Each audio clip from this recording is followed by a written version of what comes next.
La centrale Émile Huchet à Carlin vit ses dernières heures en tant que centrale à charbon.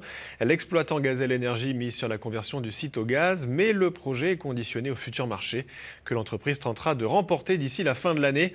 La direction se dit confiante et les salariés espèrent que le projet aboutisse. À la clé, le maintien de la centaine d'emplois sur le site. Colline l'expert avec Thibaut Grosse. Il y a quelques années, il y avait beaucoup plus de charbon. Là, on est sur une fin. Vous voyez, le parc est vide. Le stock diminue à vue d'œil et ne devrait plus être réapprovisionné. Une page se tourne pour la centrale Émile Huchet de Carlin. La fin du charbon, mais un espoir, la reconversion de la centrale grâce au gaz. Un projet sur lequel reposent les espoirs des salariés.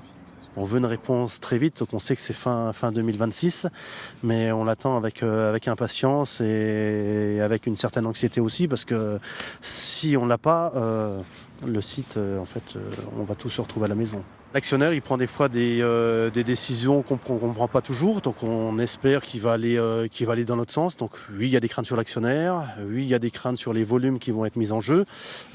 C'est pas gagné.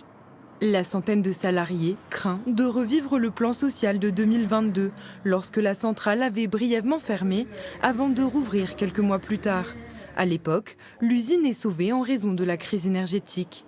Aujourd'hui, Gazelle Énergie entend convertir le site pour un coût de 100 millions d'euros, à condition de remporter l'enchère publique.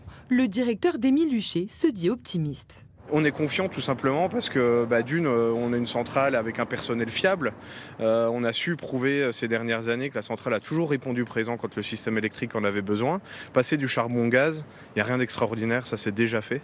Si la centrale remporte le marché prévu fin 2026, les travaux devraient débuter dans la foulée pour une durée de 18 mois et le foncier récupéré permettrait de développer d'autres projets avec notamment l'accueil d'un data center.